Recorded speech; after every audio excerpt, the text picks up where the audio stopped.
Please, Tunde, don't do this to me. I am old enough to be your mother. Mama Adaeze's trembling voice echoed through the spacious living room of her duplex. Her frail hands pressed against his chest in a desperate attempt to push him away. Tears streamed down her face as she whispered, "You're hurting me. Please stop." Her words fell on deaf ears. Tunde's once kind face twisted into something unrecognizable, cold and unfeeling. "Yes, baby. Scream for me, baby." He moaned as he kept sliding in and out of her, his grip tightening, not caring that he was hurting her. When he was finished, Mama Adaeze sat on the floor crying, threatening to tell her children, "If you say anything, no one will believe you. I am the one taking care of you. Who would believe that I slept with an old hag like you? You should be grateful I'm even servicing your old engine." Tunde hissed before storming out, leaving Mama Adaeze crying on the floor. This is how it all began. Mama Adaeze had everything she wanted because her husband was very rich before he died. After her husband's death many years ago, her children, Adaeze and Nkechi, decided to move to the city to seek better opportunities. Her children later built a beautiful duplex for her, ensuring she doesn't lack anything. They visited during Christmas and Easter, called her weekly, and sent her generous allowances. Mama Adaeze sat on the veranda, her frail fingers tracing the rim of her teacup as the evening breeze whispered through the trees. The house, once filled with laughter, prayers, and the scent of freshly cooked jollof rice, now felt hollow. She had everything money could buy, yet loneliness gnawed at her like a silent predator. Her children had long left for the city, returning only for holidays, their visits becoming fewer over time. Concerned for her well-being, they hired Tunde, a 30-year-old orphan with a polite demeanor and glowing recommendations. At first, Tunde was a blessing. He mowed the lawn, cooked delicious meals, and made her laugh with stories from his childhood. He massaged her aching back, read to her in the evenings, and soon became the son she never had. But then, the shadows in his eyes grew darker. It started with a lingering stare. Mama Adaeze had just finished her evening bath when she caught Tunde standing at her bedroom door, watching. "Tunde," she called, her voice uncertain. He smiled, but the warmth was gone. "Just checking if you need anything, Mama." Something about the way he said it made her skin crawl, but she shook off the feeling. Then came the accidental touches, his fingers brushing against her arms, a hand lingering on her shoulder longer than necessary. One night, as rain drummed heavily against the roof, Tunde walked into her room uninvited. "Mama, you're always alone. Don't you miss a man's touch?" She froze. "What nonsense are you saying, Tunde?" she whispered, shifting away from him. His smile turned predatory. "No one will know, Mama. I can take care of you in every way," he said, stepping closer.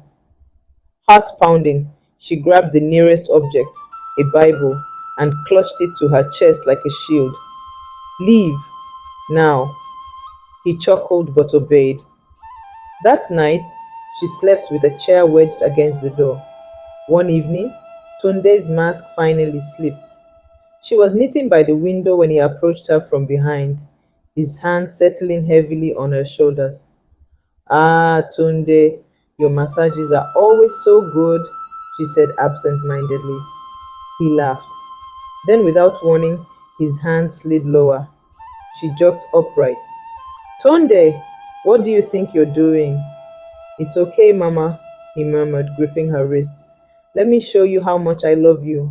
Fear slammed into her. "Tunde, please, don't do this." But he didn't stop. "Please, Tunde, don't do this to me. I am old enough to be your mother." Mama Adaeze's trembling voice echoed through the spacious living room of her duplex. Her frail hands pressed against his chest in a desperate attempt to push him away. Tears streamed down her face as she whispered, "You're hurting me. Please stop." Her words fell on deaf ears. Tunde's once kind face twisted into something unrecognizable, cold and unfeeling. Yes, baby. Scream for me, baby.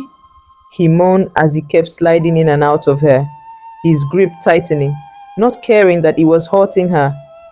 When he was finished, Mama Adaeze sat on the floor crying, threatening to tell her children, "If you say anything, no one will believe you. I am the one taking care of you. Who would believe that I slept with an old hag like you? You should be grateful I'm even servicing your old engine." Tunde hissed before storming out, leaving Mama Adaeze crying on the floor. From that night on, the house became a cage. Tunde locked the doors. He answered her children's calls, telling them she was resting. "Mama's getting old. She sleeps a lot these days," he lied. Her once vibrant world shrank to the four walls of her bedroom. Every night she prayed for salvation. Every night the monster returned. Unknown to Tunde, Papa Obi, the old man next door, had noticed something was wrong. Where was the cheerful Adais who used to share oranges with the neighborhood children? He kept wondering and noticed Tunde's body language whenever he asked of Mama Adaise, and his responses was always off. So he decided to keep a closer look on him. One night, he heard it, a muffled scream, a struggle. Then Tunde's voice, low and menacing. "You know you want this. Stop pretending." Papa Obi then decided to check and see what was going on. He peeped through the window. What he saw sent cold chills down his body. Papa Obi's hands trembled as he reached for his phone. He recorded the shadows flickering behind the curtains, the chilling sounds of resistance. That same night, he sent the evidence to Mama Adaeze's daughter Nkechi. Her reply was instant.